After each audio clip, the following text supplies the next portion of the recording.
I would say start small. We started, the first year we did all four of these beds, the big ones behind us. Um, they weren't all that successful the first year. It really didn't go all that great. Some of the plants got pulled up. Some of the plants died.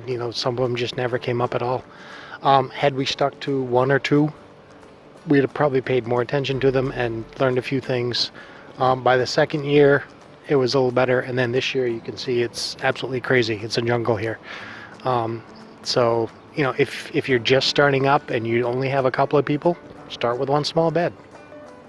I think every year we evolve a little bit more and make it a little bit better. And, the first year, this is before the grant, we just tilled this area here, which has really been lawn for I don't know how many years, forever. So the first year we were dealing with weeding through some really thick and heavy clay soil. Following year, Charlie came and Charlie Nardozzi and suggested, hey, why don't you guys try some raised beds? So we did that, and I would say that changed our lives, don't you think? Like, raised beds were the way to go here. This year, it's a great ad that we mulched all the areas that are not garden. So the mulch is great, we're not weeding as much, and the beds are awesome, and they have terrific soil in them, and our produce is big because of it. Yeah, well, number one, it's really not a big investment. And it really, you asked a question earlier about employee engagement.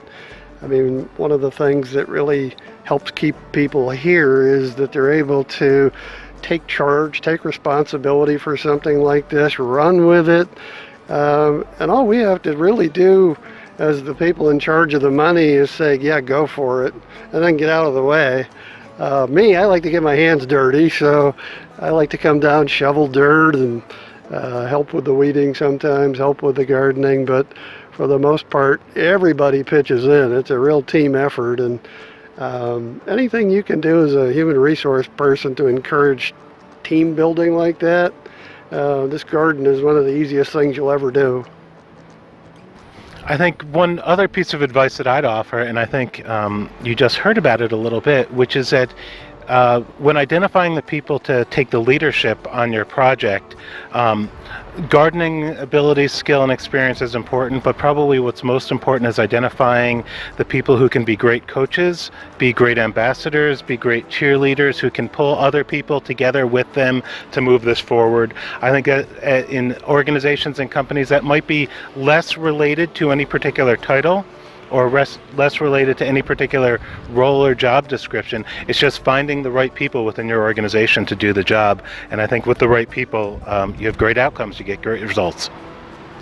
Another piece of advice that I have for organizations thinking about starting a workplace garden is just to make sure to ask the people who want to participate what they want to get out of the garden, because everyone has different needs and ambitions when it comes to gardening. So really just ask those questions on the forefront to figure out, is it mostly because they want to take home fresh vegetables? Do they want to spend time with other coworkers? Are they interested in more solitary gardening to have some quiet time, so that your organization can make sure you design a garden and design a space with the needs of your employees in mind, so then they'll want to come garden because their needs are being met. I'll also say to definitely establish some garden norms and really establish that culture before you start gardening, so then once the gardening and harvesting happens, you have a set of norms to turn to if you do experience any challenges.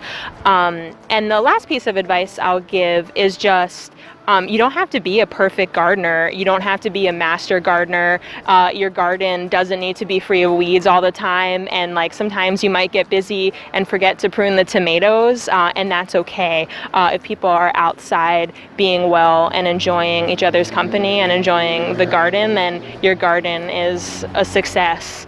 It doesn't need to look perfect. So if it seems like employee gardening is the right fit for your workplace, how can you get started? So start with a survey of employees to determine their interest in an employee garden. First things first. If you don't own the land, get permission from the landowner to establish the gardens. and then conduct a site assessment to determine that the site is appropriate for gardening. So some conditions can be amended or worked around, but two must-haves: at least 6 hours of direct sunlight and a reasonable distance from a usable water source. We recommend having your ground staff join you on that site assessment, or at least check in with them at some point to make sure the garden works well with mowing and also doesn't block access to any important utilities, that sort of thing. Once you have all of that information, bring together a group of employees interested in the garden and start making plans. More resources and links to funding opportunities and technical support can be found on VCGN's website. Also, check out our video on employee engagement for getting employees involved in your project. And don't forget all of that great advice that you just heard from employee gardeners. And just wait for the produce. That's a beautiful system. Yeah, easy peasy. Anyone can do it.